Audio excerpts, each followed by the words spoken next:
साथियों, जय भीम, जय भारत, जय संविधान। और क्योंकि नेट चलने में दिक्कत हो रही थी तो लेट हो गया है। सबसे पहले तो कल एक ऐतिहासिक दिन है। साल में एक बार ये ज़रूर आता है, 15 मार्च। और अब इस बार जो है, इस बार है 15 मार्च 2021। मुझे बहुत बार आपने सुना होगा कि मैं कहता हूँ मेरे गुरु, मेरे रहबर, मेरे आदर्श मान्यवर साहब श्री काशीराम, जन्मदिन है उनका। 15 मार्च 1934 को पैदा हुए और सदियों में काशीराम पैदा होते हैं। काशीराम जी, काशीराम अपने नाम से नहीं, अपने काम से काशीराम जी। हम उनको मान्यवर काशीराम कहते हैं, हम उनको साहब काशीराम कहते हैं। तो ऐसे तो बहुत नौकरी करने वाले साइंटिस्ट भी होंगे, आईएएस आईपीएस भी होंगे, प्रमुख सचिव भी रहेंगे, डीजीपी रैंक भी बहुत सारे लोग रहेंगे, पैसे वाले भी रहेंगे। लेकिन साहब जो है, क्या तो हम बाबा साहब को कहते थे या फिर मान्यवर साहब काशीराम को कहते थे। तो मेरे लिए ये एक महत्वपूर्ण पल है। मैंने उनको राजनीतिक गुरु माना और उनके दिखाए सिद्धांतों को मैंने स्वीकार किया। तो आज की लाइव की शुरुआत करते हैं। लाइव में थोड़ा सा देर भी हो गया है। करुणा के सागर तथागत गौतम बुद्ध, संत श्रोमणी सतगुरु रविदास जी महाराज, भगवान वाल्मीकि महाराज, गुरु नानक देव, संत कबीर, गुरु घासीदास जी महाराज, गुरु नारायण स्वामी, संत गाडगे जी महाराज, पेरियर रामानायकर स्वामी, पेरियर लल्लई यादव, बिरसा मुंडा, राष्ट्रपिता ज्योतिबा फूले, माँ सावित्रीबाई फूले, माँ फातिमा शेख, छत्रपति साहू जी महाराज, शिवाजी महाराज, जननायक कपूरी ठाकुर, बाबू जगदेव प्रसाद कुशवाहा, परम पूजनीय विश्व रत्न बाबा साहब डॉक्टर भीमराव अंबेडकर, मान्यवर दीना भाना वाल्मीकि साहब, सर छोटू राम चौधरी चरण सिंह जी, और मेरे रहबर, मेरे गुरु, मेरे आदर्श मान्यवर साहब श्री काशीराम जी को नमन करते हुए देश के अमर शहीद करतार सिंह सराभा, शहीद सरदार भगत सिंह, शहीद उधम सिंह, अपने सभी महापुरुषों को नमन करते हुए मैं शुरुआत करता हूं इसके लाइव की। और मैंने उत्तर प्रदेश के लिए स्पेशल कहा कि उत्तर प्रदेश के लिए स्पेशल है। कल उत्तर प्रदेश के अंदर जिला लेवल पे हम लोग भीम आर्मी और आज़ाद समाज पार्टी के लोग संयुक्त रूप से मान्यवर साहब श्री काशीराम जी की जयंती और आज़ाद समाज पार्टी का प्रथम स्थापना दिवस मना रहे हैं। और उसकी संध्या से पहले मेरा संदेश आपके लिए जो जरूरी था, और यही माध्यम है। कल तो बहुत सारे नेता टीवी के माध्यम से बोलेंगे, लेकिन मेरा तो टीवी संचार का माध्यम, आप तक पहुंचने का माध्यम, गांव-गांव तक यही है। और मुझे लगता है कि मुझे इस मूवमेंट से जुड़े, बहुजन मूवमेंट से जुड़े सभी लोगों को तक अपनी बात पहुंचानी चाहिए। तो पूरे देश से जुड़े हुए लोग भी इसको सुन रहे होंगे, तो सभी प्रदेश कार्यालयों पे भी पीडीएफ द्वारा ये पहुंचा दिया गया है और मैं चाहता हूं आप इसको पढ़ें। परिवर्तन, सामाजिक परिवर्तन, आर्थिक मुक्ति का आंदोलन, सत्ता परिवर्तन के लिए नहीं, व्यवस्था परिवर्तन के लिए।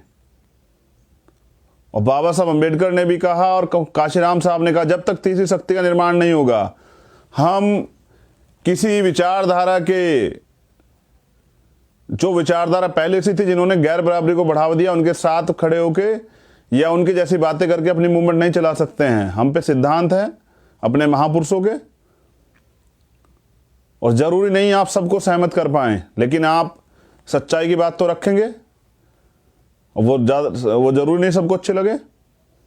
तो मैं आज के लाइव की शुरुआत करता हूं और ये प्रतिज्ञा पत्र हम लोगों ने बनाया है, क्योंकि बाबा साहब अम्बेडकर ने कहा कि 21वीं सदी हमारी होगी, और ये प्रतिज्ञा पत्र है 2022 के लिए, और पढ़ मैं इसको 2021 में रहा हूं, और 22 प्रतिज्ञाएं बुद्ध धम्म की हैं, जब आप धम्म ग्रहण करते हैं जो लेनी पड़ती है, और 22 प्रतिज्ञा 2022 के लिए आज़ाद समाज पार्टी क्या क्या करेगी ये मैं बना के लाया हूं अपने साथियों के सहयोग से, अपने जो चिंतक हैं उनके सहयोग से, और मैं ये पढ़ना चाहता हूं। और मैं आशा और उम्मीद करता हूं कि बस हमारे कार्यकर्ता जन जन तक ये गांव गांव तक जाके पहुंचा दें, तो हमारी जो नीति, हम झूठ बोल के वोट नहीं लेंगे, हम चापलूसी करके वोट नहीं लेंगे, हम उनका विश्वास ठगने के लिए वोट नहीं लेंगे, हम काम करने के लिए, मौका लेने के लिए, अवसर के लिए कि एक बार हमें अवसर मिले कुछ करके दिखाने का, इसलिए वोट मांगने के लिए जाएंगे। तो अपनी पार्टी की नीति और अपनी पार्टी का एजेंडा जनता के बीच लेके जाएंगे। तो इसलिए आज ये सभी कार्यकर्ताओं को संदेश है, कल मंच से हमारे सभी जिलाध्यक्ष उत्तर प्रदेश के अंदर, प्रदेश कार्यालयों पर भी हमारे प्रदेश अध्यक्ष इनको पढ़ेंगे, और इनकी PDF हमने पहुंचा दी। अब मैं प्रयास करूंगा कि आपके सामने रख भी दूं, और थोड़ा सा लंबा है लेकिन आप ध्यान से सुने। 22 प्रतिज्ञाएं हैं, और समझिए कि गुलामी से मुक्ति के लिए है, जैसे धम्म में है ना, गुलामी से मुक्ति के लिए, परिवर्तन के जीवन के लिए ये प्रतिज्ञाएं हैं। और मैं पढ़ देता हूं आपके सामने।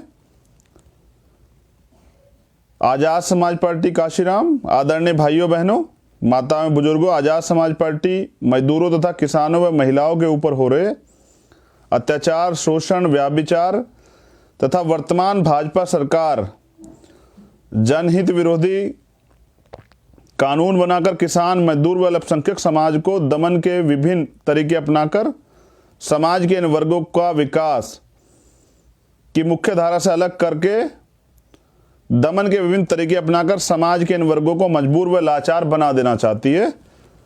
साथियों, आजाद समाज पार्टी न केवल एक राजनीतिक पार्टी बल्कि वंचित समाज में जन्मे महापुरुषों के सामाजिक परिवर्तन, आर्थिक मुक्ति और स्वाभिमान के सपनों को साकार करने का एक आंदोलन है। महापुरुषों के मिशन को जिंदा रखने के लिए राष्ट्रव्यापी संगठन के निर्माण हेतु, जिसमें संगठन सर्वोच्च हो, संपूर्ण भारत में भ्रमण व संपर्क के पश्चात समाज के चिंतनशील बुद्धिजीवियों के विचार विमर्श के द्वारा महापुरुषों के आंदोलन व हक वंचित समाज का अस्तित्व बचाने के लिए परिवारवाद से मुक्त, लोकतंत्र से युक्त, संगठनात्मक जोश से लबरेज नई पीढ़ी के युवा नेतृत्व को उभारने के लिए, व्यवस्था परिवर्तन के लिए समर्पित आजाद समाज पार्टी मान्यवर काशीराम साहब के जन्म दिवस 15 मार्च 1920 को स्थापना की, ताकि देश के साधन, संसाधन, उद्योग, व्यापार के साथ सरकारी और प्राइवेट सेक्टर की नौकरी आदि सभी क्षेत्रों में उपेक्षित और वंचित वर्गों को इस देश में हिस्सेदारी मिल सके। अर्थात OBC का 52%, SC ST का 30%, अल्पसंख्यक समाज का 18% हिस्से के साथ हक वंचित वर्गों की सामाजिक आज़ादी, आर्थिक मुक्ति और राजनीतिक पहचान को इस देश में सुनिश्चित किया जा सके। आजाद समाज पार्टी ये प्रतिज्ञा लेकर जनता के बीच आई है कि आजाद समाज पार्टी की सरकार आने पर इन प्रतिज्ञा को पूरा किया जाएगा, अन्यथा विपक्ष में रहकर जनहित के मुद्दों के लिए लगातार संघर्ष में आंदोलन किया जाएगा।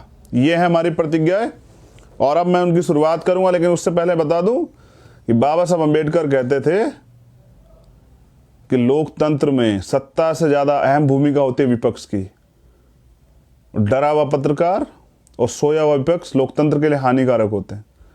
और बस आप ये याद रखिए, मैं कुछ नहीं कहता, जो लोग आपसे तमाम तरह की चीज़ों पे वोट लेते हैं और कहते हैं कि नहीं हम मिशन मूवमेंट का काम कर रहे हैं, तो पूरे 5 साल जब आपके अधिकार छीनते हैं, जब आप पे अन्याय अत्याचार होता है, जब आप पे जुर्म जाती होती है, जब आपकी खाल उधेड़ी जाती है, जब आपके साथ मॉब लिंचिंग होती है, जब जाति धर्म के नाम पे हत्याएं होती हैं, गाय के नाम पे हत्याएं होती हैं, जब आरक्षण पे हमला होता है, जब SC ST एक्ट पे हमला होता है, जब रोज बहन बेटियों के साथ दुराचार, व्याभिचार, अत्याचार, शोषण, हत्याएं होती हैं, कौन होता है वो जो आपकी लड़ाई लड़ता है?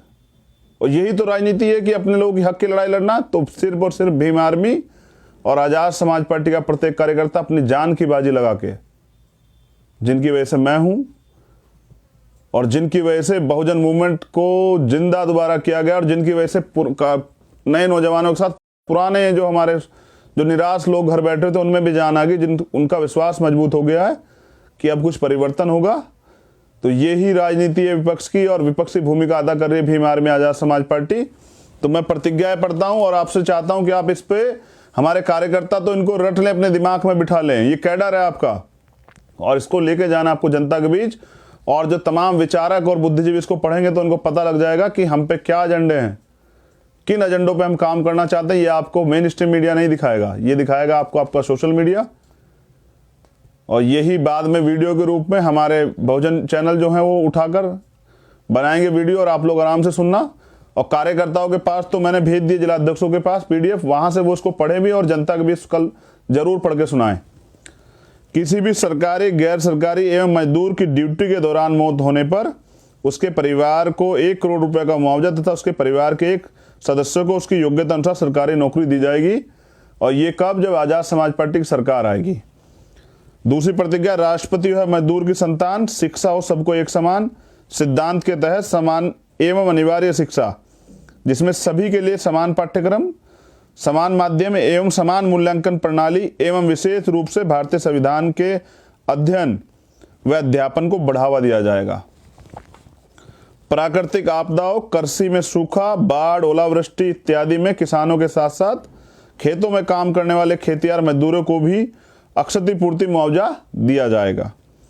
समाज के कमजोर वर्गों तथा गरीबी रेखा से नीचे जीवन व्यतीत करने वाले परिवारों को मासिक 200 यूनिट बिजली, मुफ्त बिजली व फ्री चिकित्सा बीमा के साथ समाज के कमजोर वर्गों को रोटी, कपड़ा और मकान की समुचित व्यवस्था के लिए हम प्रतिबद्ध।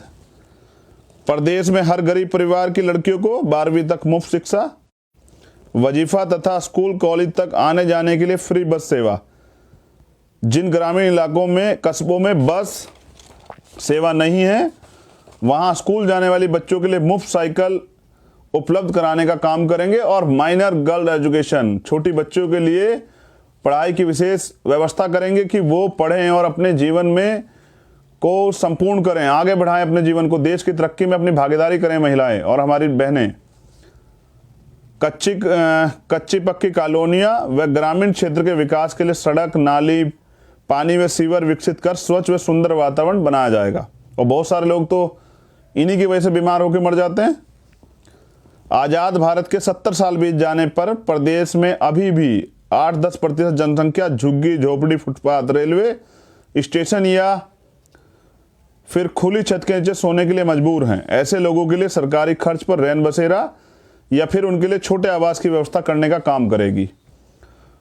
मॉब लिंचिंग एक तरह की पराजित हिंसा है, उसमें शामिल अपराधियों को सख्त सजा का कानूनी प्रावधान के साथ अल्पसंख्यक समुदाय के विकास के लिए स्कूल, मदरसों का विशेष प्रावधान किया जाएगा तथा उनको चलाने के लिए NGO को ग्रांट देकर पिछड़े समुदाय को देश की मुख्य विकास धारा में शामिल करने का काम किया जाएगा। SC, ST, OBC के लिए उपबंध संवैधानिक आरक्षण व्यवस्था को जमीनी स्तर पर 100% लागू करने का काम किया जाएगा। आरक्षण को संविधान की 9वीं अनुसूची में डाला जाए तथा इन वर्गों के लिए निजी क्षेत्रों में कंपलसरी रूप से आरक्षण मिले, इसके लिए कठोर कानूनी प्रावधान किए जाएंगे। और प्रमोशन में रिजर्वेशन, इसको हम लोग लागू कराएंगे SC, ST, OBC सब लोगों के लिए, क्योंकि सुप्रीम कोर्ट का एक ऑर्डर आया था कि सरकार लागू कर सकती है, सरकार दे सकती है, लेकिन कोई सरकार नहीं दे रही है, तो आपकी अपनी सरकार देगी। इसलिए हमने ये मुद्दा रखा, बहुत अहम मुद्दा है, हमारे अधिकारी कर्मचारी परेशान हैं। ASP प्रदेश में सरकारी विभाग के अंतर्गत लाखों की संख्या में पड़े खाली पदों को सीधी भर्ती के द्वारा भरने का काम करेगी, जिसमें आरक्षण को सख्ती से लागू किया जाएगा। इसके साथ साथ बेरोजगार नौजवानों के लिए लघु उद्योग चलाने के लिए सस्ती दरों पर सरकारी बैंकों द्वारा लोन उपलब्ध कराकर उद्योग धंधे शुरू कराने का काम करेगी, जिससे अगले 5 सालों में प्रदेश में कोई भी बेरोजगार नहीं रहेगा। और ये नौजवानों के लिए है जो सुसाइड कर रहे हैं, जिनके परिवार परेशान हैं, उनको सरकार नौकरी नहीं दे रही। मुख्यमंत्री तो उत्तर प्रदेश के झूठे वो कर रहे हैं, उनका तो लेखपाल भी नेपाल भाग गया है। तो इसलिए जितने भी विभाग में खाली पद पड़े हैं बैकलॉग सारा भरा जाएगा चिन्हित करके, और नए नौकरियों का सृजन भी होगा। साथ ही निजीकरण को समाप्त करने के लिए हमारी सरकार प्रत्येक विभाग का सरकारीकरण करके उसमें योग्य व देश प्रेमी लोगों की भर्ती कर सरकारी विभागों द्वारा प्रदेश के चहुमुखी विकास के लिए काम करेगी, जिससे पूंजीवादी व्यवस्था को खत्म किया जा सके। और अभी आप देख रहे हैं कितने बड़े पैमाने पर निजीकरण किया जा रहा है। ये आरक्षण को खत्म करने का एक चोर दरवाजे से काम हो रहा है। और SC ST OBC के लोगों को कौन देगा नौकरी, इतने गैर बराबरी के बावजूद जो अभी है देश में। सरकारी विभागों में लाखों की संख्या में काम कर रहे कच्चे कर्मचारियों को हमारी पार्टी की सरकार बनने के बाद उन्हें 3 महीने के अंदर अस्थायी व पक्की नौकरी देने का काम किया जाएगा। और ये मैंने वादा भी किया था गौतम बुद्ध नगर आंदोलन में कि जो जितने सफाई कर्मचारी हैं, संविदा कर्मचारी हैं, उनको पक्की और सरकारी नौकरी हम लोग देंगे। ये मैंने वादा भी किया था और मैं इस वादे पे बिल्कुल तटस्थ हूँ, प्रतिबद्ध हूँ, संकल्पित हूँ। हम महिला सुरक्षा, महिला रोजगार प्लान लाकर महिलाओं को आत्मनिर्भर और स्वावलंबी बनाने का काम करेंगे। इसके साथ ही महिलाओं के लिए 30% आरक्षण सभी विभागों में लागू किया जाएगा। इतना ही नहीं, हमारी सरकार महिलाओं पर हो रहे अत्याचार को समाप्त करने के लिए पुलिस विभाग में 30% पदों पर महिला कर्मचारी को नियुक्ति करने का काम करेगी, जिससे कि वह स्वयं तथा अन्य महिला वर्ग की सुरक्षा कर सके। और उत्तर प्रदेश का हाल देखिए, आप देश का हाल देखिए, कोई सा प्रदेश हो, राजस्थान हो, उत्तर प्रदेश हो, मध्य प्रदेश हो, बिहार हो, छत्तीसगढ़ हो, हरियाणा हो, कहाँ आप देख लीजिए, बहन बेटियां बेबस हैं, घर से बाहर नहीं निकल सकती हैं, हत्याएं हो रही हैं, रेप हो रहा है, तो सुरक्षित माहौल ही नहीं है। और ये आंच किसके घर तक आ जाएगी आपको नहीं पता। इसलिए इस पे काम करना बहुत जरूरी है। किसानों को उनकी फसलों का उचित मूल्य तथा MSP लागू करने के लिए हमारी पार्टी की सरकार प्रदेश में किसानों के विकास हेतु कानून बनाएगी तथा मौजूदा सरकार द्वारा किसान विरोधी कानून का बहिष्कार करते हुए प्रदेश में से लागू नहीं होने देगी। और किसानों की मांग, किसान आंदोलन पे 100 से ज्यादा दिन हो गए, सरकार तो नहीं सुन रही है। तो सरकार अगर आपकी होती तो सुनती।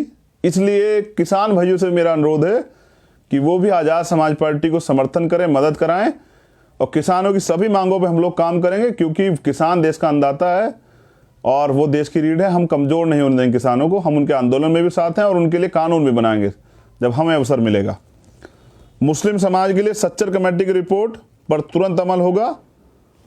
मौजूदा सरकार द्वारा बनाए गए नागरिकता विरोधी कानून CAA को उत्तर प्रदेश में लागू न करने की गारंटी तथा प्रत्येक धर्म, जाति, समुदाय के लोगों को संविधान में दिए गए अधिकार व सुविधाओं की सख्ती से लागू करने का काम जो है वो किया जाएगा। और पुलिस के प्रत्येक थाने में SC ST OBC अल्पसंख्यक महिला वर्ग से एक कर्मचारी की तैनाती की जाएगी, जिससे कि पुलिस स्तर पर हो रहे जातिवाद अत्याचार को समाप्त किया जाए। देश में जो भी पार्टी अडानी अंबानी की कंपनियों का राष्ट्रीयकरण करेगी, हमारी पार्टी ऐसे राजनीतिक दल का समर्थन करेगी। और अगर आप हमें अवसर देंगे तो समझिए कि कौड़ियों के दाम पे सरकार द्वारा उनको बेचे गई सरकारी सारी संपत्ति का राष्ट्रीयकरण होगा और वो देश के गरीबों में, वंचितों में, शोषितों में बांटी जाएगी।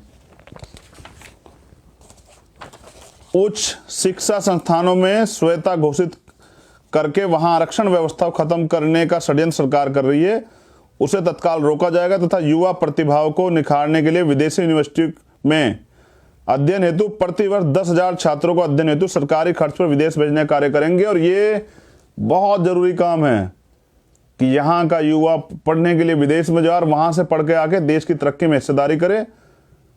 बाबा साहब भी कहते थे कि गांव से निकल के शहर में आओ, शहर से निकल के राजधानियों में जाओ, राजधानी से निकल के विदेश में जाओ पढ़ने। और बाबा साहब विदेश पढ़ के आए, तभी तो बहुत कुछ सीखे।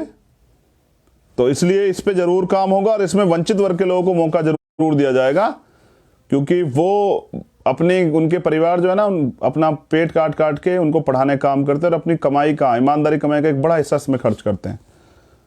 सफाई कर्मचारियों की संविदा व्यवस्था रद्द करके उनको पहले जैसी सरकारी नौकरी में लाया जाएगा। और ये मैं आपको पहले भी कमिटमेंट कर चुका हूं और इस पर मैं पूर्ण रूप से खरा उतरूंगा और ये हम करेंगे, क्योंकि सीवर में बहुत लोग जान जाते, कोई इन पे बात नहीं करता। OBC जातियों की जाति आधारित गिनती होनी चाहिए एवं मंडल कमीशन की सभी सिफारिशों को पूर्ण रूप से लागू होना चाहिए। इसके लिए हम संकल्पबद्ध हैं। और मान्यवर काशीराम साहब ने 45 दिन बोट क्लब पे धरना दिया और कहा कि मंडल कमीशन लागू करो वरना कुर्सी खाली करो। इसलिए ओबीसी की जाति आधारित जनगणना और मंडल कमीशन की सभी सिफारिशें, और मैं अपने ओबीसी भाइयों से कहना चाहता हूं कि अपने बच्चों के भविष्य के बारे में तो सोचिए। ये सरकार हमें जब भी हकदारी की बात करते हैं, हिस्सेदारी की बात करते हैं, अधिकारों की बात करते हैं तो धर्म में उलझा देती है। तो धर्म अपनी जगह सही है, लेकिन धर्म क्या आपके बच्चों का भविष्य बना देगा?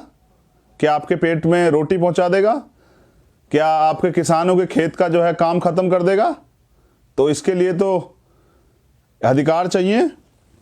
प्रत्येक जिला मुख्यालय पर आईएएस, आईपीएस, पीसीएस आदि सिविल सर्विस के लिए एससी, एसटी, ओबीसी, माइनॉरिटी के लिए फ्री कोचिंग सेंटर की व्यवस्था की जाएगी। और ये क्योंकि एजुकेशन की वैल्यू मैं समझता हूं, तो हमने तय किया है कि IAS, IPS, PCS, civil service, PCS J के लिए coaching centre, SC, ST, OBC और माइनॉरिटी के बच्चों के लिए कोचिंग सेंटर खोले जाएंगे, उनकी तैयारी कराई जाएगी, और जिससे कि उनको अवसर मिले। क्योंकि इनकी तैयारी में बहुत पैसे खर्च होते हैं, तो बहुत सारे लोग तो सपने अपने जो हैं सिकोड़ के रख जाते हैं, उनके सपने खत्म हो जाते हैं, वो अपने सपनों को अपने अंदर ही जो है समेट लेते हैं। किसी नौजवान का सपना अब नहीं टूटेगा, उसको मौका मिलेगा, तो इसलिए किया जाएगा।